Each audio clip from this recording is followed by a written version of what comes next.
Hi everyone, welcome to ACE ISC Psychology, where today we will begin with Chapter 2 on personality. As someone who scored 100 in boards, I share easy chapter explanations and exam tips so you can ace your ISC exams. Remember, personality is the largest portion of your syllabus, so you need to pay close attention as questions from this section are guaranteed every year. So to make it easy, I have broken it up into parts. Today, we will start with definitions, key terms, and the type theories. Towards the end, I will also discuss some important ISC exam tips, so you know which areas to pay particular attention to while studying for your boards. So stay tuned. The word personality actually comes from the Latin word persona.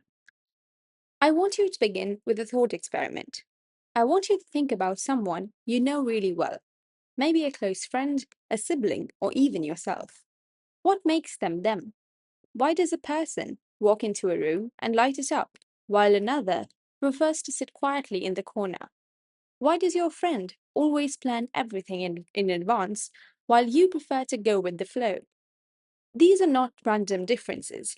They reflect something deep and consistent, and that is exactly what personality tries to explain. So, how do psychologists define personality? Gordon Allport defined personality as the dynamic organization within the individual of those psychological systems that determine his characteristic behavior and thought. Now, that is a dense definition, so let us break it down piece by piece, because examiners love asking students to explain the definition. Starting with dynamic organization. Personality is not frozen or static, it is constantly organizing itself, changing and developing as we grow and have new experiences. The word dynamic means active and ever evolving. Within the individual, personality is internal. It comes from within the person, not from outside or in situations alone. Psychophysical systems. This is Allport saying that personality involves both the mind, that is, the psycho, and the body, physical.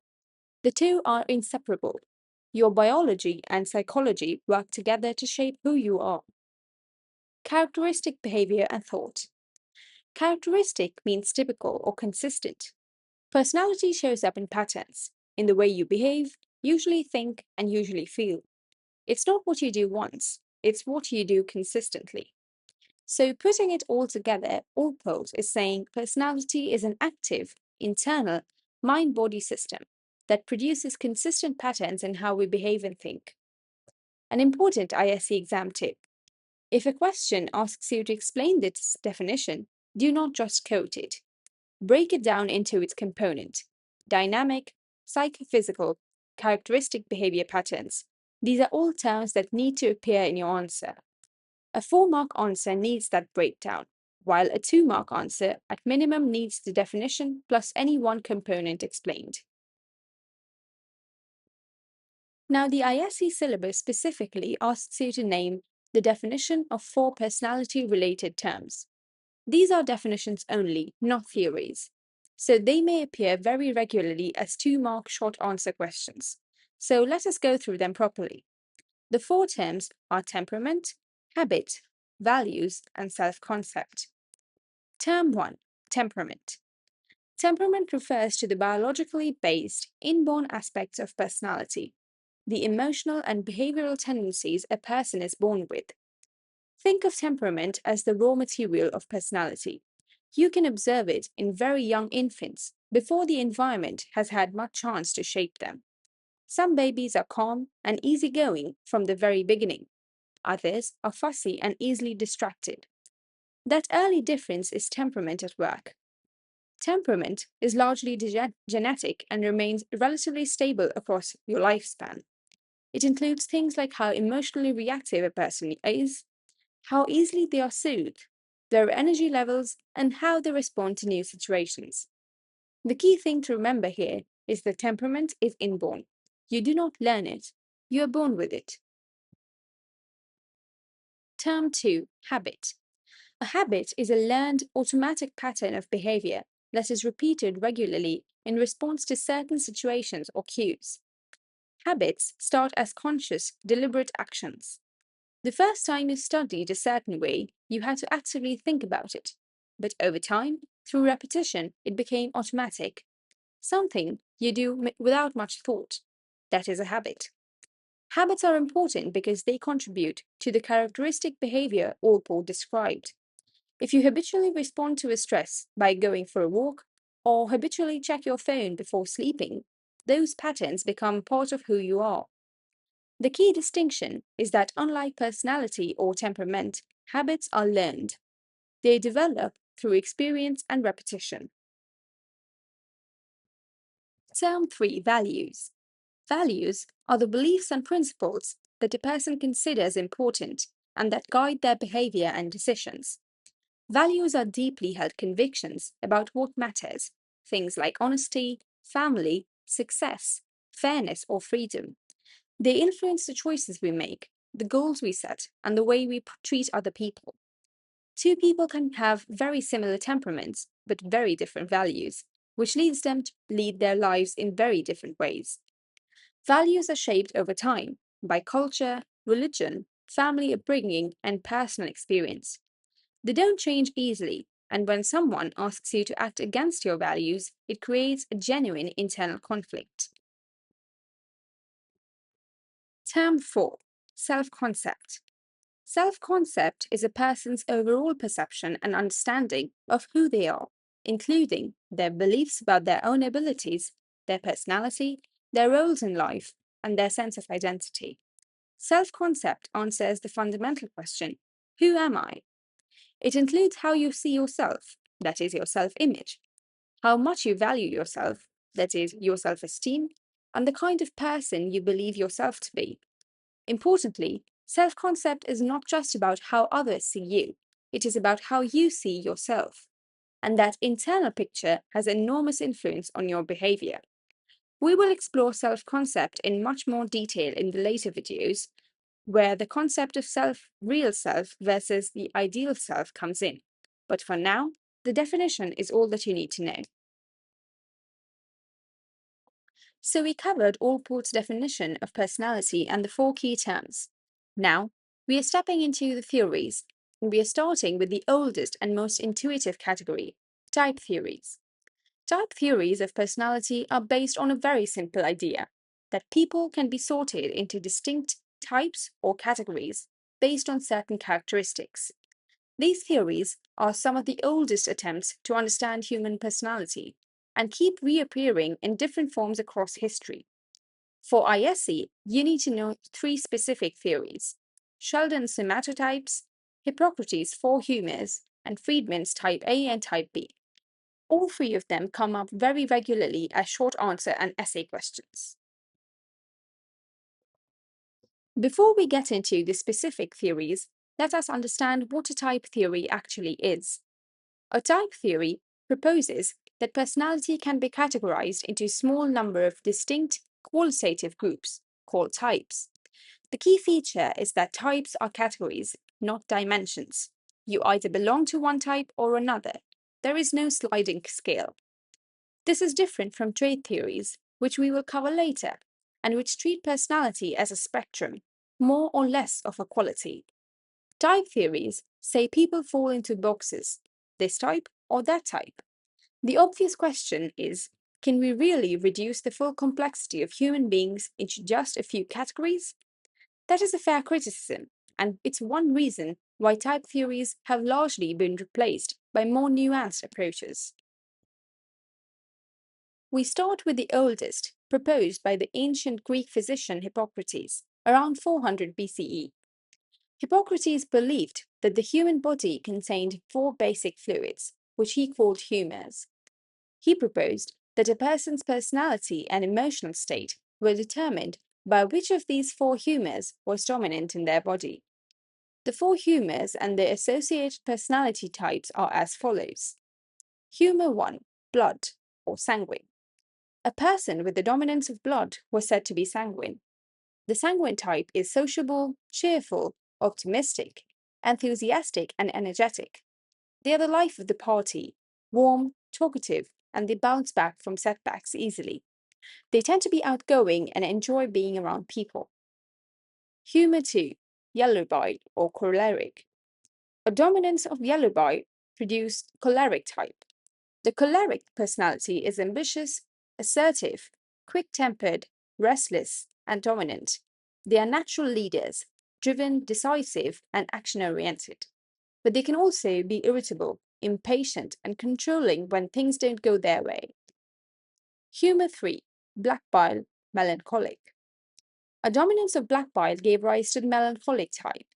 The melancholic personality is thoughtful, analytical, reserved, and often prone to sadness or pessimism. They are careful, detail-oriented, and deep thinkers, but they can be prone to worry, anxiety, and overthinking. Humor 4. Phlegm, leading to phlegmatic. And finally, a dominance of phlegm produced the phlegmatic type. The phlegmatic personality is calm, reliable, peaceful, patient, and easygoing. They don't get easily flustered. They are steady and consistent. However, they can sometimes seem as slow to act or lacking enthusiasm. Now, the biological basis Hippocrates proposed, the idea that actual body fluids determine personality, has been completely discredited by modern science. But what is remarkable is how resilient these four personality types have been across thousands of years. Even today, if you think about people you know well, you can probably recognize sanguines, cholerics, melancholics, and phlegmatics. Moving forward to the 20th century, we have American psychologist William Sheldon, who proposed his somatotype theory in the 1940s. Sheldon's central claim was bold. He argued that body type or physique is directly linked to personality type. The shape of your body, he said, tells you something meaningful about your temperament. Sheldon called his body categories somatotypes, and he identified three. 1. Endomorph. The endomorph has a soft, round, and heavy body build, tending towards roundness and fat accumulation. The personality associated with endomorphs is called viscerotonic. Endomorphs are described as relaxed, comfortable, sociable, and affectionate, fond of food and physical comfort, easygoing, tolerant, slow to react, but warm and people-oriented. Somatotype 2, mesomorph. The mesomorph has a muscular, athletic, and firm body build, broad shoulders, narrow waist, and strong physique. The personality associated with mesomorphs is called somatotonia. Mesomorphs was described as energetic, assertive, adventurous, and risk-taking, bold, competitive, and action-oriented, but sometimes prone to aggressiveness or being domineering. Somatotype 3, ectomorph. The ectomorph has a lean, thin, and fragile body build, long limbs, flat chest, little muscle or fat. The personality associated with this is called cerebrotonia. Ectomorphs were described as introverted, reserved, thoughtful, and self-conscious. They were sensitive, anxious, preferring privacy and solitude, but intellectually oriented and prone to overthinking. Sheldon also developed a numerical rating scale, where he scored each person on all three dimensions from 1 to 7. So a person could be rated, say, 6, 1, 2, that is, strongly endomorph with slightly ectomorphic tendencies, allowing for mixed body types rather than forcing everyone into a single rigid box. One critical evaluation, which is important for your essays, is that Sheldon's theory has been largely rejected by mainstream psychology. Research has found the correlation between body type and personality to be very weak. There are serious methodological problems. Sheldon himself rated both physique and personality, which introduced obvious bias. Body shape is heavily influenced by diet, lifestyle, and age, and it does not reliably reflect deeper personality tendencies. The theory risks reinforcing harmful stereotypes about body types. Despite these limitations, you must know the theory thoroughly, because ISC examiners will expect you to describe all three somatotypes with both their physical characteristics and personality traits. But remember the key limitation in case it comes in your essay answers. Our third type of theory comes from a completely different direction. not physique or body fluids, but behavior patterns and stress response. In the 1950s and 60s, American cardiologist Friedman was studying patients with heart disease. He noticed something striking. Many of his patients shared certain behavioral characteristics. They were impatient, highly competitive, and always in a hurry. And they were developing heart disease at much higher rates than others. This led Friedman to propose two contrasting personality types, type A and type B. Type A individuals are characterized by competitiveness, that is, driven to outperform others and win. Time urgency, constantly in a rush, impatient, and hating delays. Hostility, easily frustrated or angered, especially when obstructed. High achievement type, setting ambitious goals and pushing themselves relentlessly. Difficulty relaxing. They multitask constantly and find it hard to switch off.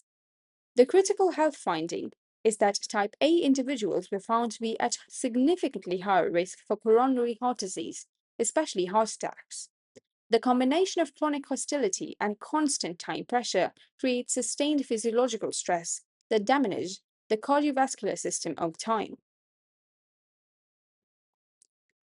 Type B personality. Type B individuals show the opposite pattern: relaxed and easygoing, that is not driven by constant urgency; patient, non competitive, that is enjoying creative activities without needing to win; able to switch off, that is, they can rest and relax without guilt; and lower chronic stress levels. They handle pressure more calmly overall. Type B individuals are not lazy or unmotivated. They can work just as hard as type A's. The difference is that they do so without the chronic hostility and time pressure that characterizes type A behavior. And accordingly, type B individuals show significantly lower rates of coronary heart disease. Now, why does this matter for your exams? Friedman's theory sits at the intersection of personality, stress, and health, which directly connects this to the stress and stress management chapter that you've studied. Type A behavior comes up there too, under personality, as an internal source of stress. So knowing this theory well will give you marks for both chapters. Exam questions might ask, what is type A personality and how does it affect health? Or they might give you a case study description and ask you to identify whether the person is type A or type B with reasons. In such questions, always include the health implication when answering the question. The link between type A and the heart disease is the theory's central contribution, and always contrast type A and type B for a more complete answer. Before letting you go, I wanted to share a quick and helpful table guide to help you compare all the three theories. This will help you memorize the type theories according to their key factors, so make sure you practice writing this in this format. I've also given you some memory tricks to help you remember the different names, suggested by Hippocrates and Sheldon. That's all for today. As always, please do like, share, and subscribe to our channel for more easy chapter explanations and exam-oriented content for your boards. In the next video, we will cover Freud's psychoanalytic theory, so see you in the next one.